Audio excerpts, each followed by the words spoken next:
हम अध्ययन करेंगे ऊष्मागतिकी के द्वितीय नियम। अब ऊष्मागतिकी का द्वितीय नियम या सेकंड लॉ ऑफ थर्मोडायनामिक्स क्या है, इसको हम पढ़ेंगे। तो आप पहले हम प्रथम नियम की चर्चा कर लेते हैं। तो प्रथम नियम जैसा कि आप अवगत कराया गया था, बताया गया कि ऊष्मा उत्पन्न नहीं होती। प्रथम नियम क्या है? ऊष्मा उत्पन्न नहीं होती और ना ही उसे नष्ट किया जा सकता है। तो ये नियम यद्यपि सही है, प्रथम नियम यद्यपि क्या है? सही है, लेकिन कुछ तथ्यों को समझाने में असमर्थ होता है। तो आप सबसे पहले ये कहोगे कि प्रथम नियम जो है यद्यपि सही है, प्रथम नियम यद्यपि सही है, परंतु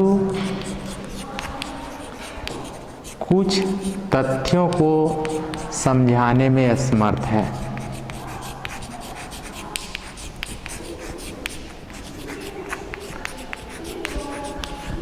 तो प्रथम नियम जैसा था कि ऊष्मा उत्पन्न नहीं होती और ऊष्मा को न ही नष्ट किया जा सकता है।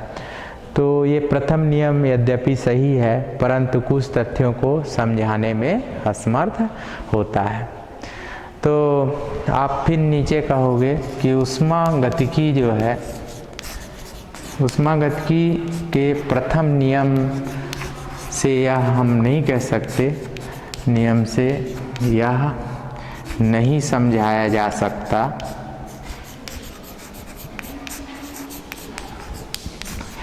क्या नहीं समझाया जा सकता कि गर्म पिंड से जो ऊष्मा का प्रवाह है सदैव ठंडे पिंड की ओर होता है। ठीक है, इसकी दिशा जो है, जैसा कि आप देख रहे हो कि ऊष्मा का प्रवाह सदैव गर्म पिंड से कहाँ होता है? ठंडे पिंड की ओर होता है। गर्म पिंड से सदैव ऊष्मा का प्रवाह कहाँ होता है? ठंडे। और ये जो हम कह सकते हैं कि ये परिवर्तन की दिशा जो है, परिवर्तन की दिशा को प्रथम नियम व्यक्त नहीं कर पाता था, हाँ, निर्धारण नहीं होता है। परिवर्तन की दिशा का निर्धारण प्रथम नियम से नहीं किया जा सकता, नहीं होता। इसके लिए एक दूसरे नियम की सहायता ली जाती है। तो इसके लिए दूसरे नियम की सहायता लेते हैं और इसे द्वितीय नियम कहते हैं। इसे ऊष्मागतिकी का कौन सा नियम कहते हैं? द्वितीय नियम कहते हैं। तो जैसा कि आप देख रहे हैं कि आज हम पढ़ रहे हैं ऊष्मागतिकी का द्वितीय नियम।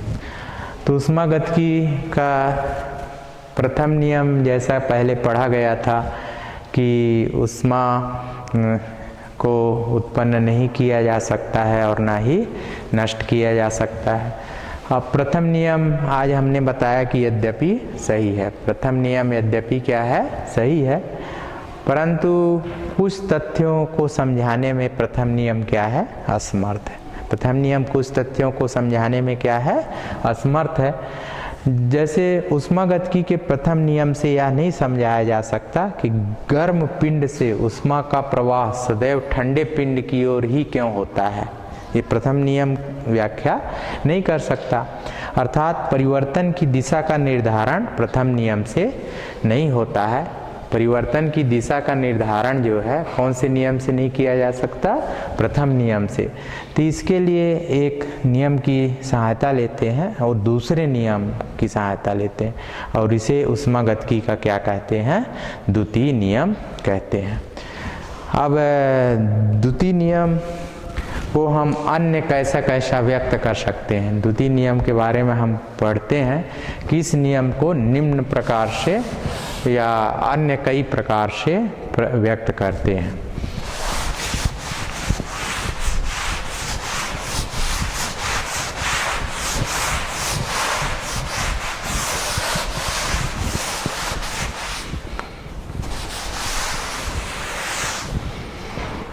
तो आप लिखोगे कि ऊष्मागतिकी के द्वितीय जो नियम है, द्वितीय नियम, तो ऊष्मागतिकी के द्वितीय नियम को अन्य कई प्रकार से व्यक्त करते हैं। तो अन्य कई प्रकार से व्यक्त करते हैं। तो जैसा कि आप देख रहे हैं ऊष्मागतिकी का द्वितीय नियम आज पढ़ा जा रहा है। इससे थोड़ा पूर्व हमने आपको बताया कि प्रथम नियम से ऊष्मा ऊर्जा जो है न तो उत्पन्न होती है और ना ही उसे नष्ट किया जा सकता है। अभी हम बता रहे हैं यद्यपि प्रथम नियम कई तथ्यों की व्याख्या करता है, लेकिन गर्म पिंड से जो ऊष्मा का प्रवाह है सदैव ठंडे पिंड की ओर ही होता है, अर्थात परिवर्तन की दिशा गर्म पिंड से ठंडे पिंड की ओर ही है। तो इस तरह के तथ्यों की व्याख्या करने में प्रथम नियम क्या था, असमर्थ था। तो इसके लिए एक अन्य नियम की सहायता लेते हैं जो परिवर्तन की दिशा को व्यक्त करेगा। तो उसे ही हम क्या कहते हैं, ऊष्मागतिकी का द्वितीय नियम। अब द्वितीय नियम को हम अन्य कई प्रकार से प्रदर्शित करते हैं। परिवर्तन की दिशा को व्यक्त करता है कौन, द्वितीय नियम। तो द्वितीय नियम को और भी हम अन्य कई प्रकार से व्यक्त करते हैं। इसको हम बताने जा रहे हैं कि पहला हम कह सकते हैं कि द्वितीय नियम ऐसा रहेगा कि जो स्वतः जो है ऊष्मा हमेशा स्वतः जो है उच्च ताप से निम्न ताप की ओर बढ़ती है, ऐसा आपने जाना होगा। तो आप क्या कहोगे कि ऊष्मा जो है स्वतः कहाँ से कहाँ की ओर जाती है, बताइए, उच्च ताप से निम्न ताप की ओर प्रवाह होता है। ऊष्मा का प्रवाह सदैव कहाँ से कहाँ की ओर होता है जी, उच्च ताप से निम्न ताप की ओर होता है। निम्न ताप की ओर ही हमेशा होता है। विपरीत दिशा में यदि हमको करना है तो विपरीत दिशा में प्रवाह यदि हमको करना है तो प्रवाह हेतु स्रोत से बाह्य कार्य की आवश्यकता होगी। स्रोत से बाह्य कार्य की आवश्यकता होगी। तो आज हम अब ये कह रहे हैं कि द्वितीय नियम को अन्य प्रकार से भी व्यक्त कर सकते हैं। पहला है कि ऊष्मा सदैव उच्च ताप से कहाँ की ओर जाती है, निम्न ताप की ओर इसका प्रवाह होता है। अब आप कहोगे कि यदि हमको निम्न ताप से उच्च ताप की ओर करना है, अर्थात विपरीत दिशा में यदि प्रवाह है, तो इसके लिए हमको स्रोत से बाह्य कार्य करना होगा। ठीक है, तो यदि हम विपरीत करना चाहेंगे तो उसके लिए हमको स्रोत से बाह्य कार्य की आवश्यकता होती है। अब दूसरा हमें कह सकते हैं कि जितने भी सभी स्वतः परिवर्तन होते हैं तो सभी स्वतः परिवर्तन अनुत्क्रमणीय होते हैं, अनुत्क्रमणीय होते हैं। तो आपने उत्क्रमणीय अनुत्क्रमणीय दो तरह की बातें पढ़ी हैं। तो सभी स्वतः परिवर्तन हमेशा कैसे होते हैं? अनुत्क्रमणीय होते हैं। ये एक और संदर्भ में है द्वितीय नियम के। और अब हम आ जाते हैं तीसरा, हम कहेंगे कि चक्र में ऐसी मशीन का निर्माण असंभव है। क्या कह रहे हैं कि चक्र में जो है ऐसी मशीन का निर्माण जो है असंभव है, जो समतुल्य कार्य को जो है ऊष्मा में परिवर्तित कर दे। तो चक्र में ऐसी मशीन का निर्माण असंभव है, संभव है, जो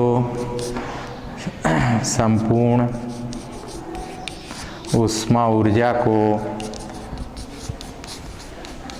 को समतुल्य कार्य में परिवर्तित कर दे, समतुल्य कार्य में परिवर्तित कर दे।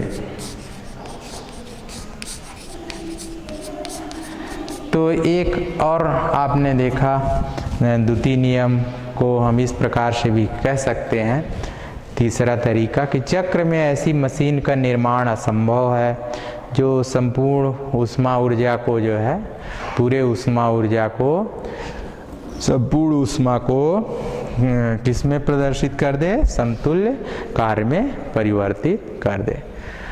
अब इसको एक और अंतिम तरीके से भी व्यक्त कर सकते हैं कि उत्क्रमणी प्रक्रम में जो है, अब हम किसकी बात कर रहे हैं? उत्क्रमणी प्रक्रम। तो उत्क्रमणी और अनुत्क्रमणी दो तरह के प्रक्रम देखने मिलेंगे। तो उत्क्रमणी प्रक्रम में जो देखा गया है, तो उत्क्रमणी प्रक्रम में एंट्रोपी जो है स्थिर रहती है, स्थिर रहती है। अब आप कहोगे कि अनुत्क्रमणी प्रक्रम में तो एंट्रोपी में वृद्धि होती है। तो अनुत्क्रमणी जो प्रक्रम है उसमें एंट्रोपी में वृद्धि होती है। अनुत्क्रमणी प्रक्रम में एंट्रोपी में क्या होती है? वृद्धि होती है। तो आप देख रहे हैं कि उत्क्रमणी प्रक्रम में एंट्रोपी कैसा रहती है? स्थिर रहती है। और अनुत्क्रमणी प्रक्रम की जो एंट्रोपी है वो वृद्धि होती है। लेकिन यदि आप कहोगे कि ब्रह्मांड की जो एंट्रोपी है, की जो एंट्रोपी है वो हमेशा स्थिर रहती है। तो ब्रह्मांड की जो एंट्रोपी है वो कैसे रहती है? स्थिर रहती है, स्थिर रहती है।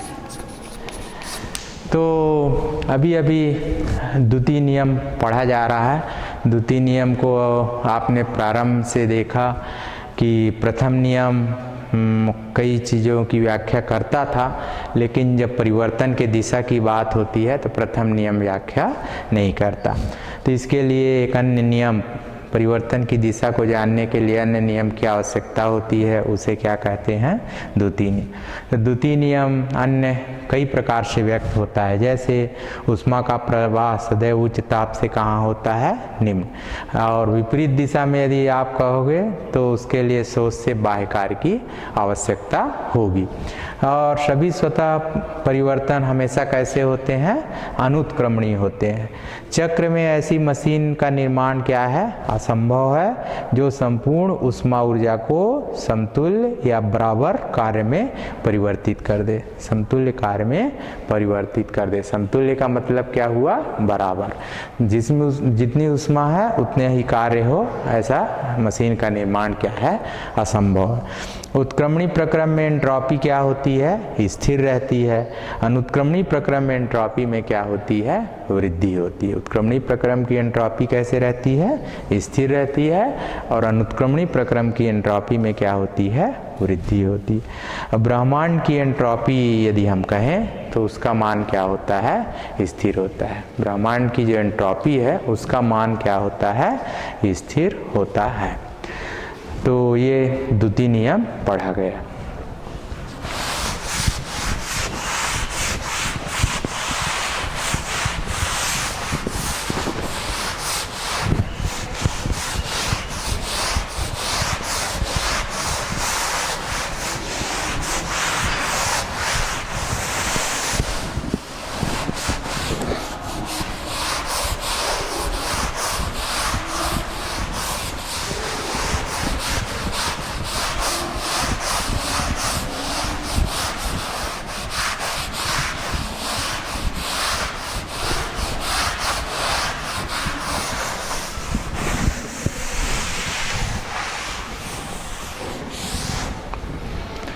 तो द्युति नियम पढ़ा गया। अब हम पढ़ेंगे स्वतः परिवर्तित प्रक्रमों के उदाहरण। तो अब पढ़ा जा रहा है स्वतः परिवर्तित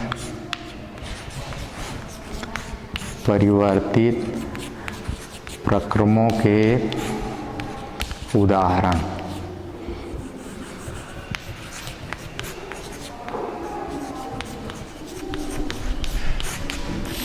तो रासायनिक ऊष्मागतिकी के पाठ में अब हम क्या पढ़ रहे हैं? स्वतः परिवर्तित प्रक्रमों के उदाहरण। तो स्वतः परिवर्तित प्रक्रम के उदाहरण आप लोग सुनिए। जैसे चाय का कप है, चाय का कप है। अब इसको गर्म चाय को हम रख देंगे कमरे के ताप पर, तो स्वतः परिवर्तित होकर क्या होगा बताइए? तो स्वतः इसमें से परिवर्तन आपको देखने मिलेगा। और स्वतः परिवर्तन से क्या हो जाएगा बताइए? चाय जो है ऊष्मा प्रदान कर देगी, ऊष्मा दे देगी कमरे को, तो ऊष्मा देकर ठंडी हो जाती है। ऊष्मा देकर क्या हो जाती है? ठंडी हो जाती है। ठीक है। कभी ऐसा हुआ है क्या कि आप ठंडी चाय रख लो और कमरे से ऊष्मा लेकर गर्म हो जाए? हो सकता है क्या?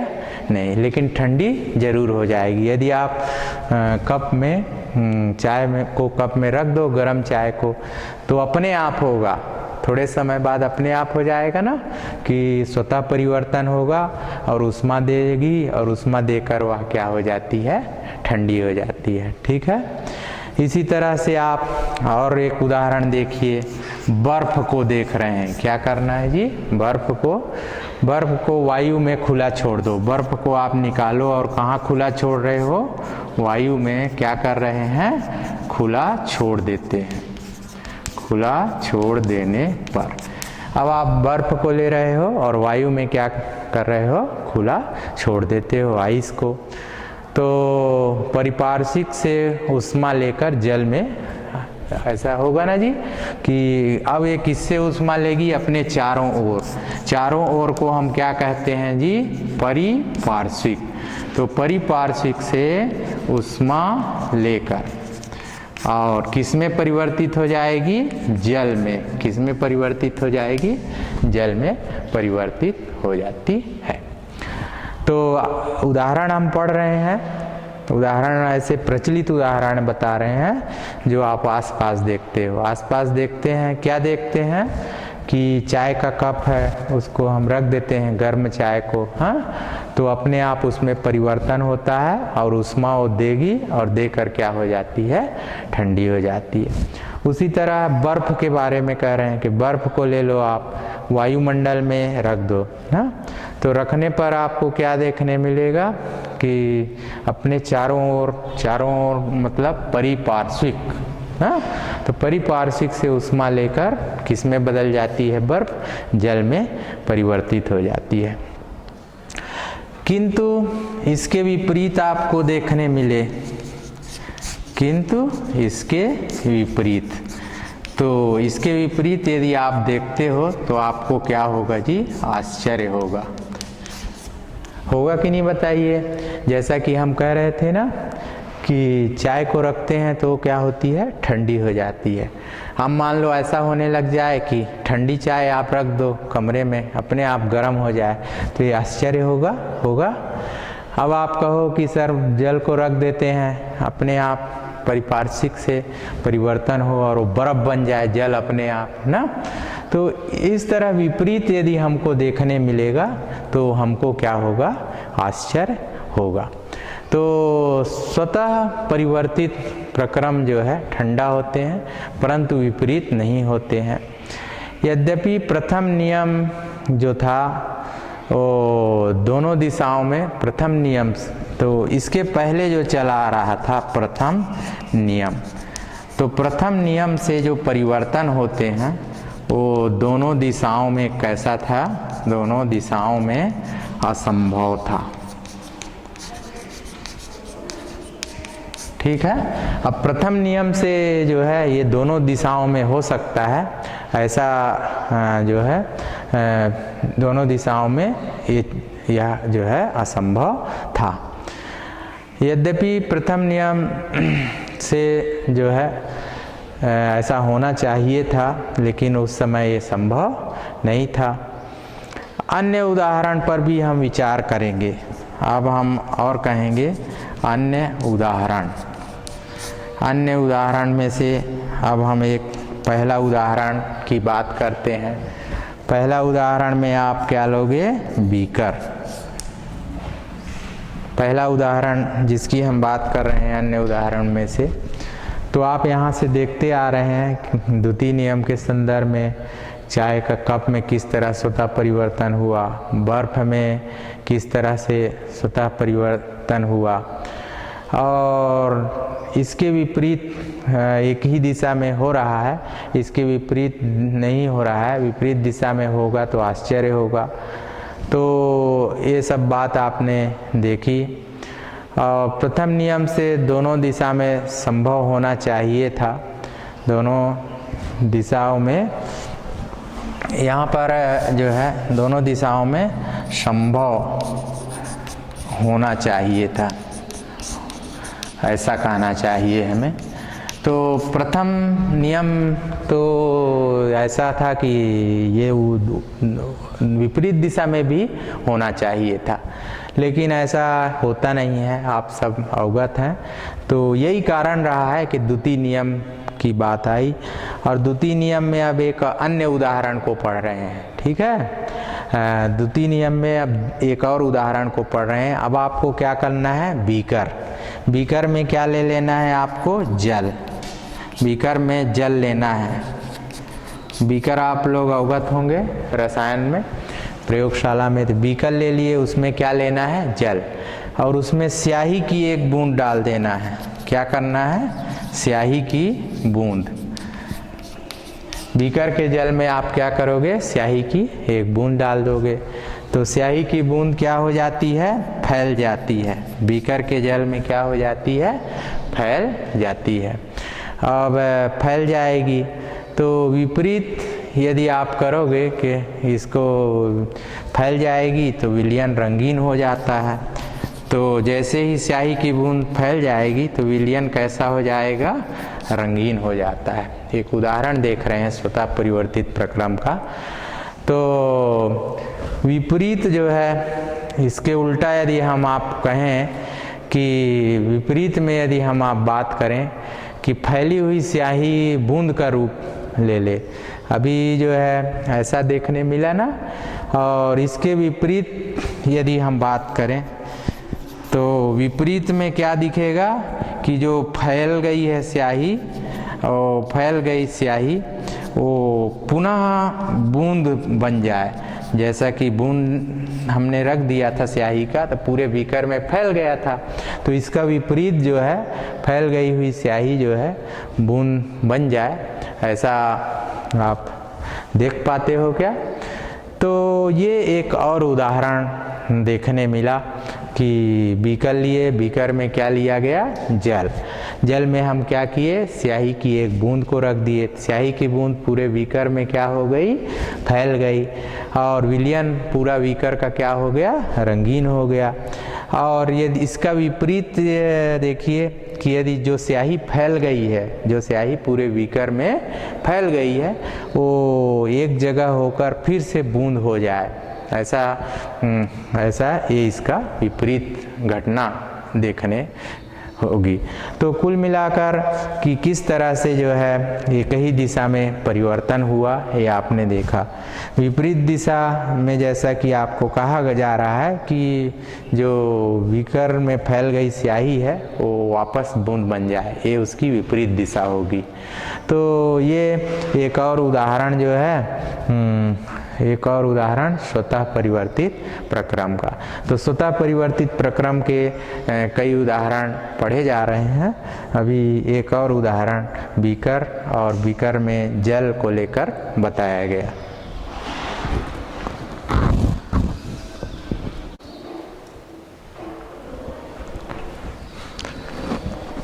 तो एंट्रोपी के पूर्व स्वतः परिवर्तित प्रक्रम के उदाहरण हम पढ़ रहे हैं। तो अभी एक उदाहरण पढ़ा गया, बीकर को लेकर जल लेकर स्याही की बूंद रख देने से स्याही फैल जाती है, विलयन रंगीन हो जाता है। तो ये उदाहरण हमने पढ़ा। अब एक और उदाहरण की हम बात करेंगे।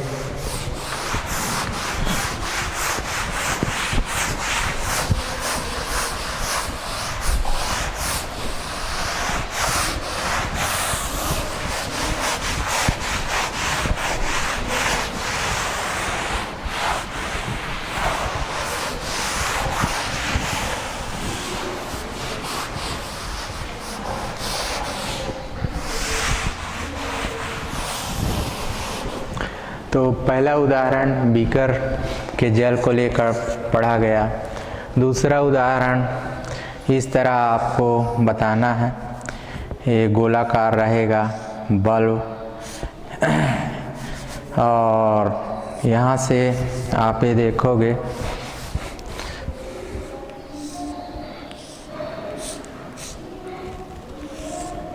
तो ये दो बल्ब हो गए। अब इसमें स्टॉप कार्क लगा है, ये क्या है? Stop cork. तो आप यहाँ कहोगे कितना बल्ब लेना है? दो बल्ब लेकर इसमें दो गैस आपको भर देना है। ये गैस ऐसे रहेगी, दिख रही है गैस के अणु, दूसरे गैस के अणु ऐसे रहेंगे, अलग अलग आप देख रहे हो कि ये गैस के अणु अलग दिख रहे हैं, ये गैस के अणु अलग दिख रहे हैं। अब आप इसको इस तरह से रखो और दोनों के बीच का जो स्टॉप कार्क है उसको खोल दो। तो खोल दोगे ना तो इधर के गैस अणु इधर आ जाएंगे और यहाँ के जो गैस अणु थे यहाँ पहुँच जाएंगे। तो इस तरह से आपको देखने मिलेगा।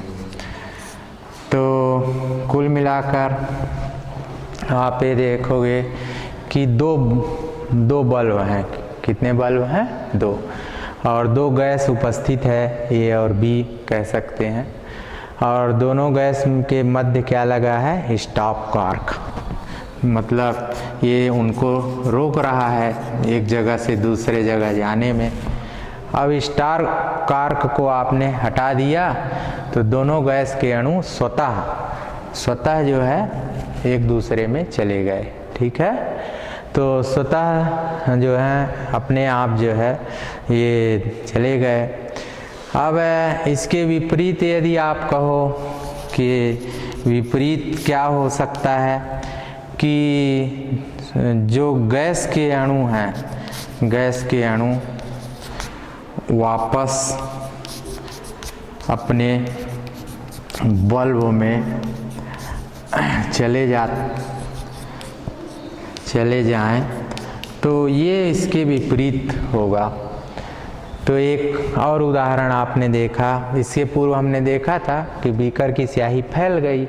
विपरीत में क्या है कि स्याही फैल गई तो वापस बूंद बन जाए। अब इसमें हम देख रहे हैं कि दो बल्ब लिए गए जिसमें दो गैसें भरी गई, उनके मध्य स्टॉप कार्क लगा था। स्टॉप कार्क को हमने हटा दिया तो दोनों गैस के अणु एक दूसरे में चले गए ना। इसके विपरीत गैस के अणु वापस अपने अपने बल्ब में चले जाएं तो इसके विपरीत होगा। अब स्वतः परिवर्तित प्रक्रम के रासायनिक उदाहरण, स्वतः परिवर्तित प्रक्रम के क्या पढ़ना है, रासायनिक उदाहरण।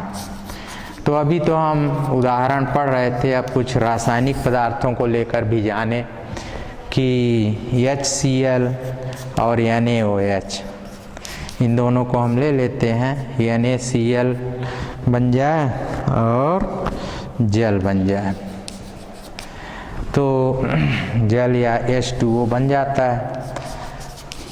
तो आप ये कहोगे रासायनिक उदाहरण में अम्ल है, HCl क्या है जी, अम्ल। तो अम्ल किससे क्रिया करता है, क्षार। तो अम्ल और क्षार से क्रिया हुई और इससे सहायता से जो है लवण NaCl बना और पानी बनते हैं, पानी, ठीक है। और कभी ऐसा आप देखे हो क्या कि ये लवण और पानी आपस में क्रिया करके अम्ल क्षार बना देते, ये विपरीत होगा। तो आप इसका भी विपरीत आप बात करोगे तो लवण व पानी की जो क्रिया है, पानी से अम्ल क्षार, तो अम्ल क्षार बनना यदि ऐसा होता है तो ये इसके क्या होगा, विपरीत होगा। तो कह सकते हैं हमारे सामने अनेक उदाहरण पढ़े गए, तो इन सब की सहायता से एक बात सामने आ गई कि जितने भी भौतिक परिवर्तन हमने देखा, भौतिक व रासायनिक परिवर्तन, तो इनमें आपने एक खास बात देखी होगी, जितने भी भौतिक और रासायनिक परिवर्तन देखा तो इसके लिए एक विशिष्ट दिशा होती है, विशिष्ट दिशा होती है। और विशिष्ट दिशा होने से, तो विशिष्ट दिशा में होने से ही इन लोग क्या होते हैं, जिसमें वे स्वतः परिवर्तित होते हैं, जिसमें वे स्वतः परिवर्तित होते हैं, स्वतः परिवर्तित होते हैं। तो एक बात सामने आ गई, जो स्वतः परिवर्तित प्रक्रमों के उदाहरण को हमने पढ़ा कि भौतिक और जितने रासायनिक परिवर्तन हैं वो विशिष्ट दिशा में होते हैं और विशिष्ट दिशा में परिवर्तन होते हैं और जिसमें वे स्वतः परिवर्तित होते हैं। तो ये है स्वतः परिवर्तित प्रक्रमों के उदाहरण। तो एक बार पुनः हम आपको चर्चा करना चाहेंगे। हमने गर्म चाय को उदाहरण लेकर पढ़ा, बर्फ़ का उदाहरण लेकर पढ़ा और इसके पूर्व हमने बीकर की स्याही का उदाहरण लेकर पढ़ा और अभी अभी 2 बल्ब जो हैं उसमें गैस को लेकर पढ़ा और एक रासायनिक उदाहरण भी अभी अभी हम पढ़े कि अम्ल क्षार की क्रिया से लवण और पानी बनते हैं और विपरीत यदि लवण और पानी क्रिया करके अम्ल क्षार बनाए तो ऐसा विपरीत दिशा में होगा। लेकिन भौतिक और रासायनिक परिवर्तन विशिष्ट दिशा में होते हैं जिसमें वे स्वतः परिवर्तित होते हैं। तो ये है स्वतः परिवर्तित प्रक्रमों के उदाहरण।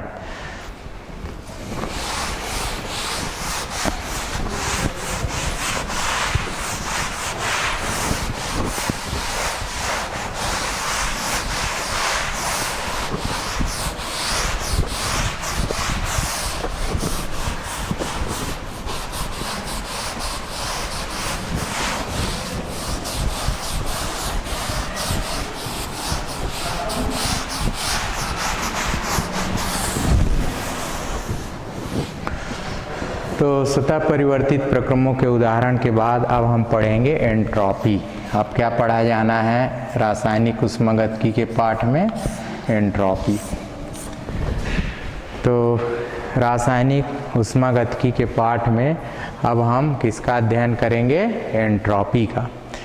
तो एंट्रोपी की क्या परिभाषा होगी इसको हम जानेंगे।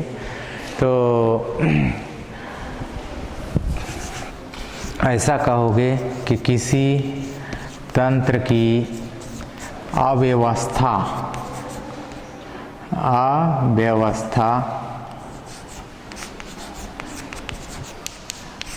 या यादृच्छिकता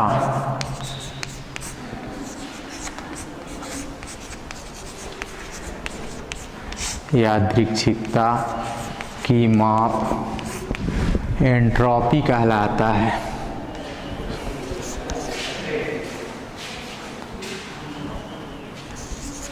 एंट्रोपी कहलाता है। तो किसी भी तंत्र की अव्यवस्था या यादृच्छिकता की माप क्या कहलाता है? एंट्रोपी कहलाता है। अब एंट्रोपी किसे कहते हैं इसको आपने पढ़ लिया, और आप ये कहोगे कि इसे यस से प्रदर्शित करते हैं। एंट्रोपी को किससे प्रदर्शित करते हैं? यस। अब आप ये भी कहोगे कि एंट्रोपी एक अवस्था फलन है। यह एक अवस्था फलन है। अवस्था फलन है। तो एंट्रोपी क्या है उसके बारे में अभी इतनी चीज़ें आपके सामने कही जा रही हैं। अब इसके बारे में आप कहोगे कि एंट्रोपी परिवर्तन को ही हम लिखेंगे, चूँकि ये अवस्था फलन है। तो एंट्रोपी परिवर्तन, इसको हम डेल्टा एस कह सकते हैं। तो डेल्टा एस बराबर होता है क्यू रिवर्सिबल। रिवर्सिबल मतलब उत्क्रमणी जो है, और बटे क्या होगा? टी। तो इस तरह से एंट्रोपी परिवर्तन होता है। एंट्रोपी परिवर्तन बराबर क्यू रिवर्सिबल बटे टी। तो इस तरह से हम लिखेंगे। क्यू रिवर्सिबल यहाँ पर क्या है तो आप इसको भी जान लो। क्यू रिवर्सिबल क्या है? तो एक ऊष्मा है, वो भी उत्क्रमणी जो होता है, उत्क्रमणी परिवर्तन के लिए है। तो क्यू क्या है? ऊष्मा, और रिवर्सिबल का मतलब है उत्क्रमणी। तो उत्क्रमणी ऊष्मा है।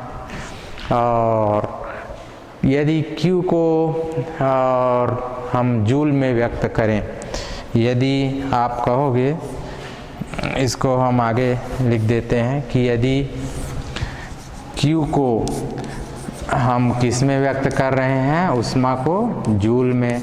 ताप टी जो है, ताप टी को केल्विन में प्रदर्शित करें तो अब इकाई क्या हो जाएगी बताइए?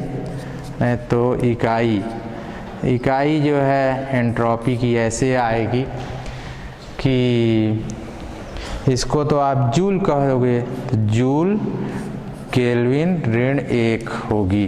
तो एंट्रोपी की इकाई क्या होगी? जूल केल्विन ऋण 1। तो एंट्रोपी किसे कहते हैं अभी आपको बताया गया। तो एक बार फिर से देख लीजिए। ये एंट्रोपी एक महत्वपूर्ण पारिभाषिक शब्द है, इस पाठ में आता है। ठीक है। तो एंट्रोपी किसे कहते हैं? कभी भी आपको कहा जाए तो किसी तंत्र की जो अव्यवस्था है, व्यवस्था को अंग्रेजी में डिसऑर्डर कहेंगे। अव्यवस्था को क्या कहते हैं? डिसऑर्डर। और यादृच्छिकता को अंग्रेजी में रैंडमनेस कहेंगे, रैंडमनेस। तो किसी तंत्र की अव्यवस्था या यादृच्छिकता की माप क्या कहलाता है? एंट्रोपी कहलाता है। एंट्रोपी को हम कैसे लिखते हैं? यस से प्रदर्शित करते हैं। यह एक अवस्था फलन है। एंट्रोपी एक क्या है? अवस्था फलन। अब एंट्रोपी परिवर्तन डेल्टा एस बराबर क्यू रिवर्सिबल बटे टी होता है। ठीक है। क्यू रिवर्सिबल क्या है? तो ऊष्मा। क्यू क्या है? ऊष्मा। रिवर्सिबल क्या है? उत्क्रमणी। तो उत्क्रमणी ऊष्मा। टी क्या है? ताप है। टी क्या है? टेम्परेचर या ताप ना। तो अब हमने कहा कि क्यू को आप क्या लिखिए? जूल। जूल में यदि आप प्रदर्शित करें, ताप को केल्विन में हम प्रदर्शित करें तो इकाई क्या हो जाएगी? जूल केल्विन ऋण 1 ना। जूल केल्विन ऋण 1 किसकी इकाई होगी? एंट्रोपी की। अब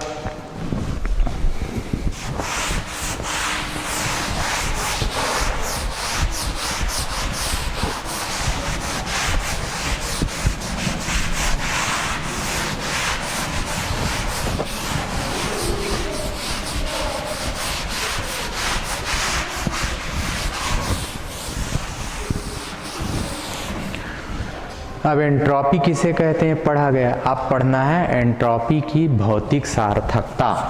तो अब देखिए ये पढ़ा जा रहा है एंट्रोपी की भौतिक सार्थकता।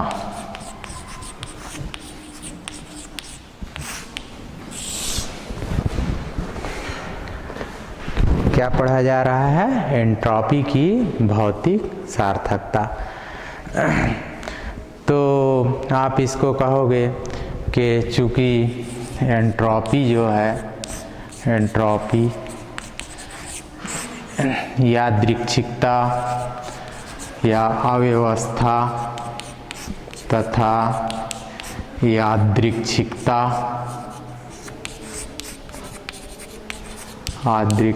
की माप है।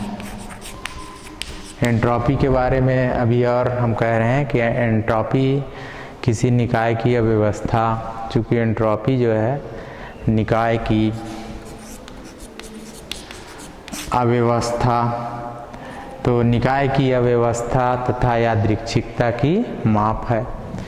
तो इसमें आप ये कहोगे कोई निकाय कितना अधिक, जितना भी अधिक अव्यवस्थित होगा, तो आप ऐसा कह सकते हो कि कोई निकाय जितना अधिक अव्यवस्थित होगा, जितना अधिक अव्यवस्थित होगा तो उसकी एंट्रोपी भी उतनी अधिक होगी। एंट्रोपी भी क्या होगी? अधिक होती है। ठीक है, तो कोई भी निकाय जितना अधिक अव्यवस्थित होगा उसकी एंट्रोपी भी उतनी ही अधिक होगी। अब हम बात करें क्रिस्टली ठोस की, इसी को लेकर हम कहते हैं क्रिस्टली ठोस। तो क्रिस्टली ठोस में अणु क्या होते हैं? व्यवस्थित होते हैं। क्रिस्टली ठोस में अणु कैसे होते हैं? व्यवस्थित होते हैं। तो इसकी एंट्रोपी जो है कम होगी। क्रिस्टली ठोस की एंट्रोपी क्या होती है? एंट्रोपी कम होगी। अब इसके विपरीत हम गैस की बात करें तो गैस में रिक्ति होती है। गैस में क्या होता है? रिक्ति। तो रिक्ति होगी तो अणु जो हैं अव्यवस्थित रहते हैं, अधिक अव्यवस्थित रहेंगे। तो अधिक अव्यवस्थित रहेंगे तो एंट्रोपी जो है उनकी क्या होती है? अधिक। तो एंट्रोपी को यदि हम यस लिखें तो यस सबसे ज़्यादा किसका होता है? गैस का, फिर द्रव का, और सबसे कम जो यस होगा या एंट्रोपी होगी वो किसकी होगी? ठोस की होती है। ठीक है, तो अभी इस पाठ में रासायनिक ऊष्मागतिकी के पाठ में हम क्या पढ़ रहे हैं? एंट्रोपी की भौतिक सार्थकता। तो ऊष्मागतिकी के पाठ में एंट्रोपी की क्या पढ़ा जा रहा है? भौतिक सार्थकता।